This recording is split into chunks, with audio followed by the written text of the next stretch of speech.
दोस्तों आइए आज हम एक कहानी के द्वारा सीखेंगे कि बड़े से बड़े परीक्षाओं में अंत तक लड़ने के लिए परमेश्वर का कौन सा वचन हमें हिम्मत देता है। चलिए एक हृदय को छूने वाला कहानी के द्वारा सीखते हैं। दोस्तों एक घर में दो व्यक्ति थे, एक पिता और उसके एक 10 साल की बेटी, और वो लोग रोज नहाने के लिए एक बड़े लहर के पास जाते थे और नहा के दोनों घर आते थे वापस। और एक दिन ऐसा हुआ कि जब वो लोग नहाने के लिए गए तो उसका पिताजी ने अपने बेटी से कहा, बेटी अगर किसी दिन मैं नहाने के लिए तुम्हारे साथ नहीं भी आया तो तुम अकेले नहाने के लिए आ जाना।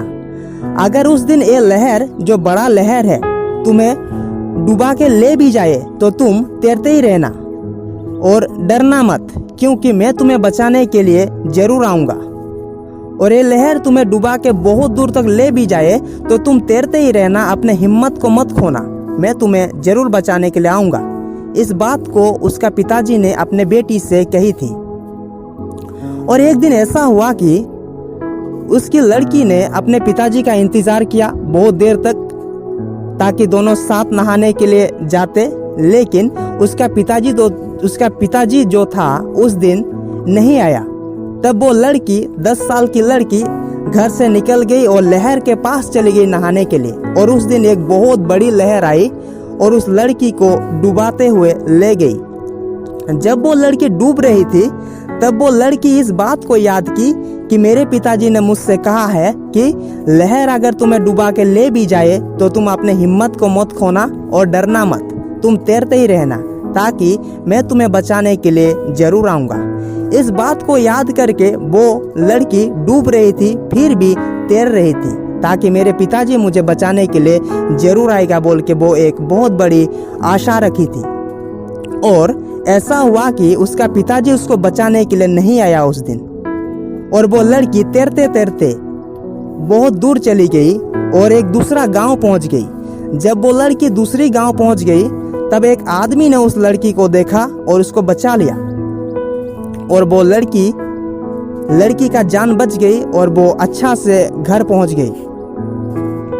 इस कहानी से आज हम सीखते हैं ये जो पृथ्वी है ये एक लहर से कम नहीं है। इस पृथ्वी में जब हम रहते हैं और परमेश्वर के काम को भी करते हैं तो इस पृथ्वी में हमें बहुत सी समस्याएं आता है और बहुत सी कठिनाई से हमें गुजरना पड़ता है। हमारे ऊपर में बहुत बड़ी बड़ी परीक्षाएं आता है। अगर हम लोग उस परीक्षाओं में हमें कौन सा ऐसा परमेश्वर का वचन है जो हमें अंत तक लड़ने के लिए हिम्मत देता है। चलिए आज हम उस वचन को देखते हैं जो यशायाह 41:10 में लिखा है। इसमें कहता है, डर मत क्योंकि मैं तेरे संग हूँ, इधर उधर मत ताक क्योंकि मैं तेरा परमेश्वर हूँ। मैं तुझे दृढ़ करूँगा और तेरी सहायता करूँगा, अपने दाहिने मैं हाथ से तुझे संभाले रखूँगा। परमेश्वर ने कहा है कि डर मत, और परमेश्वर हमें भरोसा दिलाता है, आशा दिलाता है कि मैं तुम्हें अपने दाहिने मैं हाथ से संभाले रखूँगा। दोस्तों जब हम पवित्र बाइबल का अध्ययन करते हैं तो डर मत ये शब्द जो परमेश्वर ने कहा है बाइबल में एक बार या दो बार नहीं बल्कि 365 बार कहा है। यानी बाइबल के हिसाब से एक साल में 360 दिन होता है, लेकिन परमेश्वर ने 365 बार कहा है। एक साल में 5 बार ज्यादा परमेश्वर ने कहा है। और हर रोज हमसे परमेश्वर कहता है, हर दिन कहता है कि डर मत बोल के परमेश्वर हमसे रोज कहता है। फिर से उस कहानी को हम लोग पीछे जाते हैं और एक बात को याद करते हैं। जब वो लड़की तैर रही थी, तैरते समय अगर वो अपने पिताजी का वचन को याद नहीं करता, उसका पिताजी ने जो उससे कहा था कि बेटी अगर कोई बड़ा लहर आके तुम्हें डुबा के ले भी जाए तुम तैरते ही रहना, अपने हिम्मत को मत खोना, क्योंकि मैं तुम्हें बचाने के लिए जरूर आऊँगा। अगर इस बात को उस दिन उस लड़की भूल जाती और विश्वास नहीं करती तो वो उस दिन डूब के मर जाती। और जो परीक्षा उसके ऊपर में आई थी उस दिन, वो परीक्षा उस लड़की के ऊपर में विजय हासिल कर ली होती। लेकिन उस लड़की ने अपने पिताजी का प्रॉमिस को याद रखा और वो तैरते ही रहा। भले उस दिन उसका पिताजी उसको बचाने के लिए नहीं आया, लेकिन कोई दूसरे व्यक्ति के द्वारा उस लड़की का जान बच गई। आज परमेश्वर का वचन हमें रोज कहता है कि डर मत, डर मत। अगर हम लोग परमेश्वर के वचन के ऊपर में भरोसा रखेंगे और परमेश्वर हमें बचाएगा इस बारे में विश्वास करेंगे, तो हमारे ऊपर बड़े से बड़ा परीक्षा क्यों ना आए, अगर हम लोग उस परीक्षा के अंत तक लड़ेंगे और यही विश्वास रख के लड़ेंगे कि परमेश्वर हमें बचा लेगा, तो वो परमेश्वर हमें जरूर बचाएगा। भले परमेश्वर उस दिन हमें बचाने के लिए खुद ना भी आए, तो किसी के द्वारा हमारा जान जरूर बचेगा। और हमें इस वचन को भरोसा करना बहुत जरूरी है। और इस वचन को भरोसा करने में हमारे हृदय में कौन सी ऐसी बात है जो प्रेरित करता है कि यही वचन है जो तुम्हें भरोसा करना चाहिए, ताकि इस वचन के द्वारा ही परमेश्वर तुम्हें बचा लेगा। तो हम लोगों को फिर से एक और वचन हमें सिखाता है। जब हम लोग भजन संगीता 33 का 9 पढ़ते हैं तो वहां पे लिखा है, जब उसने कहा तब हो गया, जब उसने आज्ञा दी तो वास्तव में वैसा ही हो गया।